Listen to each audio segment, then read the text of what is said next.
Census map of Louisiana, but it was only found here in 1975. During some renovations, it was hidden in the attic under the floorboards, wrapped in a lot of cypress shavings. Now, those shavings preserved it rather well. No mold or mildew, and the bugs stayed away. They really think Mr. Burnside hid this map around the Civil War time to protect the wealth that was listed as a census map.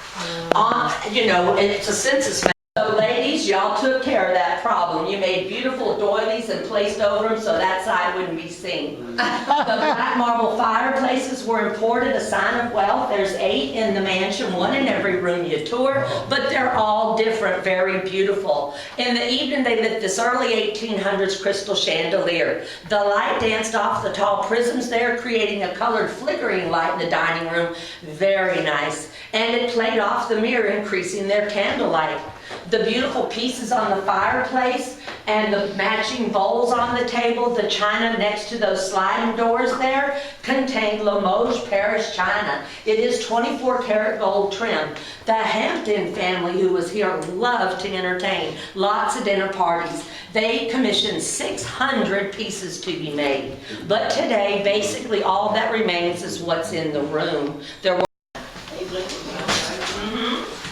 So y'all, this is the men's parlor. More masculine, of course. Very dark woodwork and dark paint.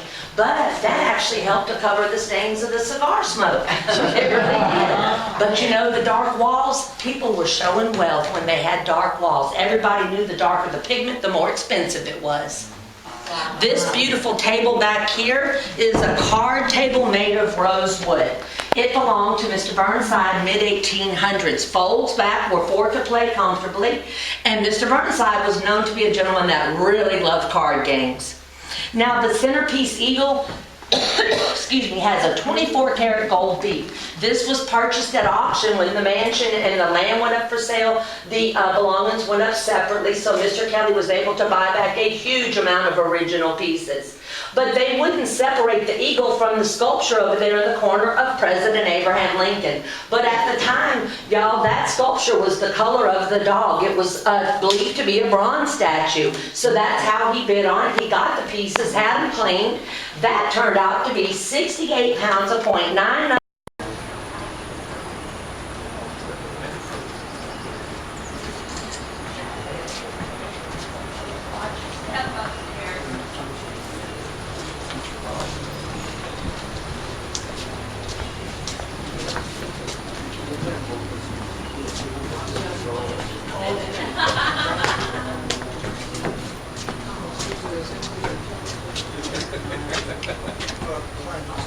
Joanne. I'm going to try to step aside for a second. This is a 1700s kitchen. The open flame and the large bellows on the ground. Had a handle, 2 people pumped it to keep the fire going, and a bacon area. Over here they have an 1800 stove.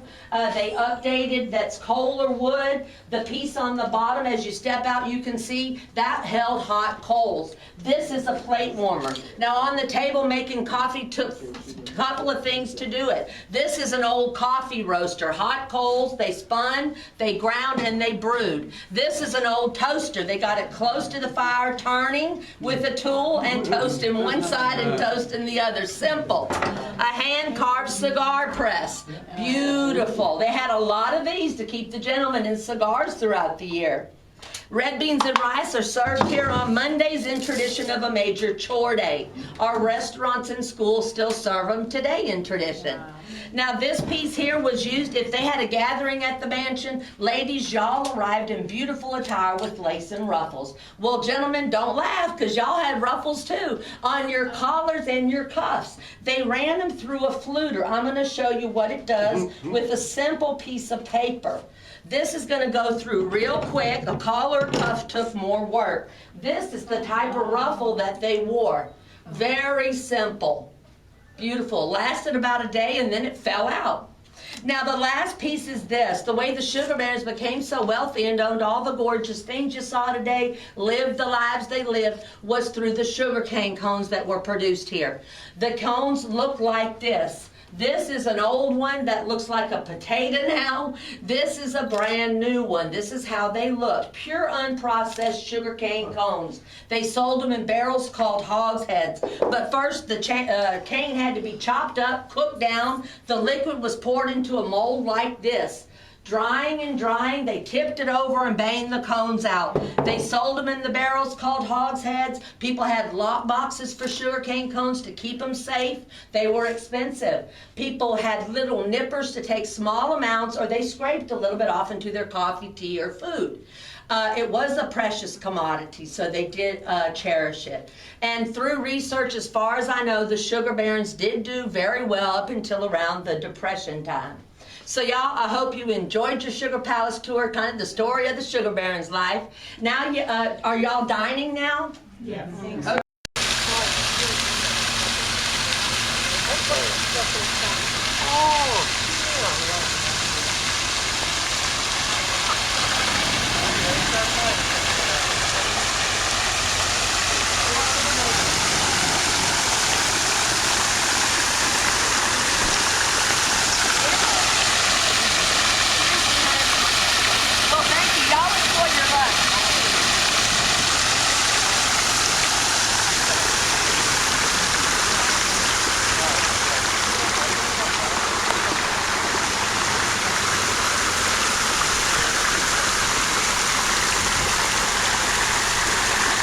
Go in.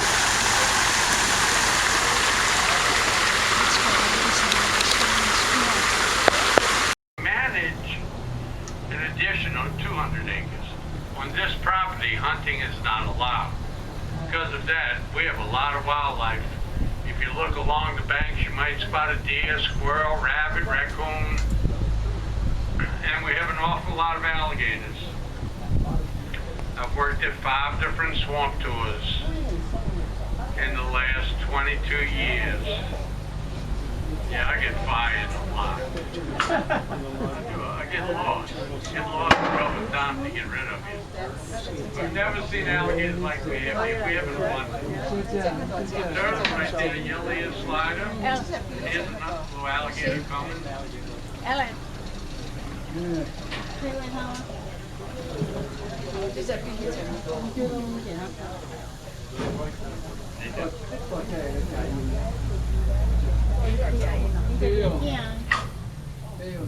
In this town that we're in, it was once known as the town of Vernier. In the late 1800s and early 1900s, there was a Creole woman who lived here, a woman by the name of Julia Brown. Julia Brown loved the town of Vernier. But Julia was a little different. She was a little strange. You see, Julia would often go into the city of New Orleans. She befriended Marie Laveau, known as the Voodoo Queen of New Orleans, and she began to practice voodoo. The people of Vernier knew nothing about voodoo, and they got to the point where they were afraid of Julia, so they stayed away from her. But she was often seen sitting on her front porch singing and playing guitar. The song she sang contained a couple of lines that were disturbing to the people of Vernier.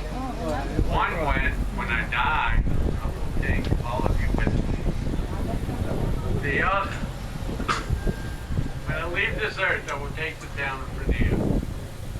Julia Brown died. She died September 28, 1915. September 29th, there were people properly. So what they did, they went into the swamp. They would find a high piece of ground, dig a deep hole, and bury a number of bodies. I've been told there's anywhere between 5 and 50 bodies in these grave sites. One of the grave sites will be coming up as soon as we turn to the left.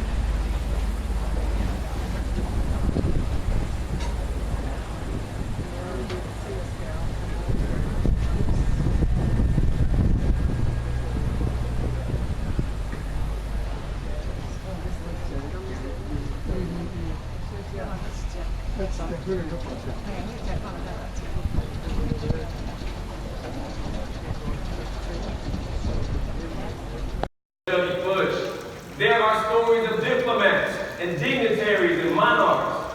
There are stories of anniversaries celebrated and reunions visited. There are also, of course, stories of the big bands of the 1930s and 40s, broadcasting live from the historic Skyway Ballroom up on the rooftop. And of course, there are stories of the king of rock and roll. And through it all, the Peabody Ducks have marched from the rooftop down to the lobby and back every single day. And in doing so, they have woven the fabric that contains the names, the faces, and events that make up the Peabody Hotel's history. Now keep in mind that it all started back in 1869.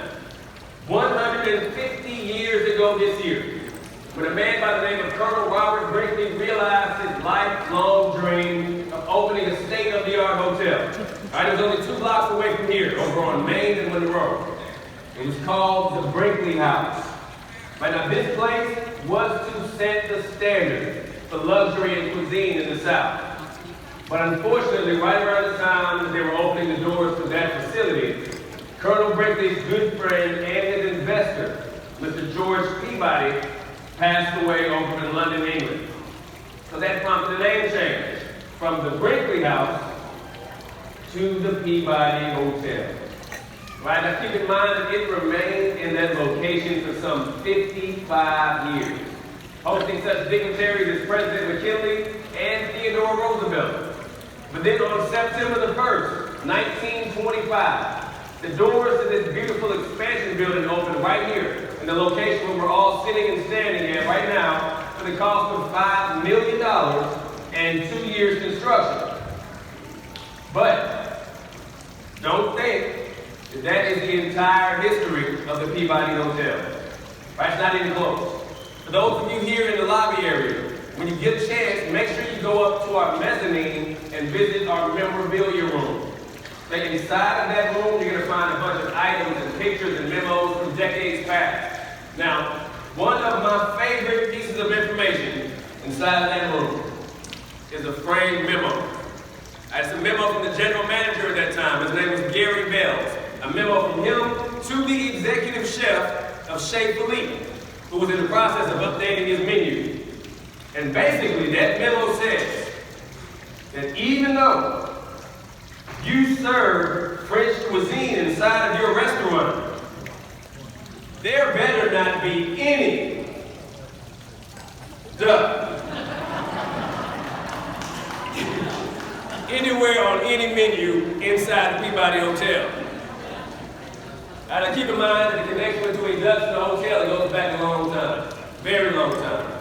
Matter of fact, it goes all the way back to 1933, when the general manager at that time, a man by the name of Frank Shutt, and a friend of his named Chick Barwick, these two gentlemen decided to go on a duck hunt over in Arkansas in the middle of winter along the icy cold waters of the Mississippi River.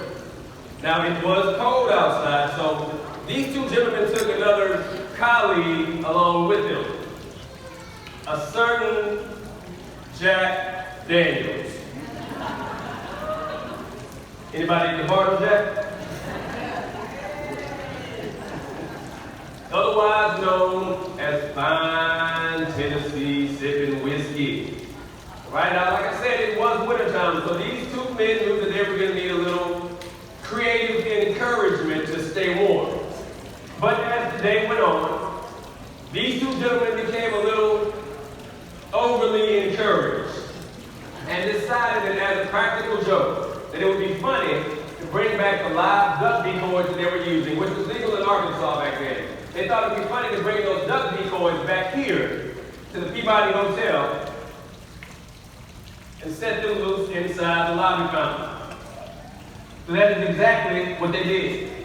After they laughed it off for the evening, they both went up to their individual rooms. Well, upon waking up the very next morning, the general manager, Frank Shutt, he was obviously a little bit alarmed at the chaos that he might have caused that previous day by that misdeed. He was the general manager after all. So he rushes downstairs, expecting to find ducks flying all over the lobby. But once he got down here, he was surprised to find two things. Number one, the ducks were still right here in the fountain. They hadn't gone anywhere. They didn't fly off to go see Beale Street. They didn't fly down to Sun Studios to hear the $1 Million Quartet record. They didn't do any of that. They stayed right here in this fountain. And number two, they started to attract visitors. People just like all of you. People were absolutely amazed to see live animals frolicking in the lobby fountain of an establishment as fine as the Peabody Hotel. But then in 1940, the Peabody Hotel hired a gentleman by the name of Edward Pembroke to be a bellman. Shout out to all the bellmen.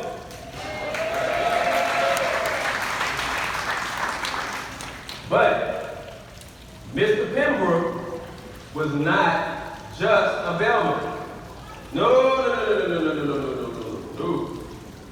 Mr. Pembroke was a very multi-talented individual. It just so happened that earlier in his life, he at one time had been a trainer for the Ringling Brothers and Barnum and Bailey Circus. Right, so upon his employment, he told management, he said, hey, look, if you'll let me, if you will allow me, I will take 5 North American mallards, 1 male and 4 females. Instead of those 3 English call ducks that you just have swimming around the fountain, he said, I'll train them. I will train them myself. I will train those ducks to sleep in a duck palace up on the roof. I will then train those ducks to march from the duck palace across the rooftop to where I will then train them to get into an elevator. They will ride that elevator down to the lobby with me, and when the doors open, I will train them to march up a red carpet all the way to the lobby fountain, and I will put them inside every single morning at 11 o'clock. And then at 5 o'clock, I will train those ducks to get back out of the fountain. I will march them back up that red carpet. I'll put them back on the elevator. I'll then take them back up to the roof where they will march back across the rooftop, where they will then get back inside of the duck palace, where they will sleep for the rest of the night. Well, management was looking at Mr. Pembroke like, can ducks do that? You can get them to do that? Well, okay, let's try that out. Let's see what you can do with that. Mr. Pembroke marched those ducks for the next 51 years. 51 years he marched those ducks. And in doing so, he became a goodwill ambassador for the Peabody Hotel and the city of Memphis. He even appeared on television shows such as The Tonight Show with Johnny Carson, and even the Sesame Street program, where he and his ducks helped to celebrate National Rubber Ducky Day. They even appeared in magazine shoots, magazines such as People Magazine, and even the Sports Illustrated Swimsuit Edition, where the ducks discreetly showed very little leg.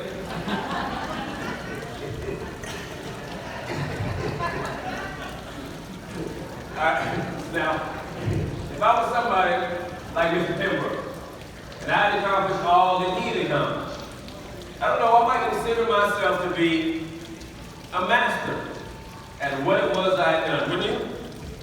Right? Well, management thought the exact same thing.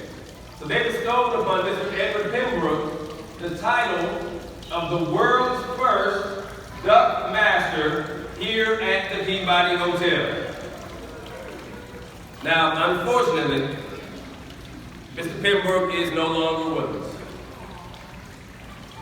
But I know that his spirit shines down and smiles on our ceremony here in this lobby today.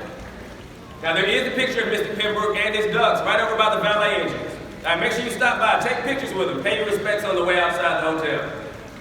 Now, that was basically the history of the Peabody Hotel and the story of how the Duck March came to be. The only thing left for me to do is to march up the red carpet Go up to the rooftop and retrieve our new team of 5 feathered friends. And when those doors open, you all, ladies and gentlemen, will witness the march of the world-famous Peabody Ducks. Thank you, ladies and gentlemen.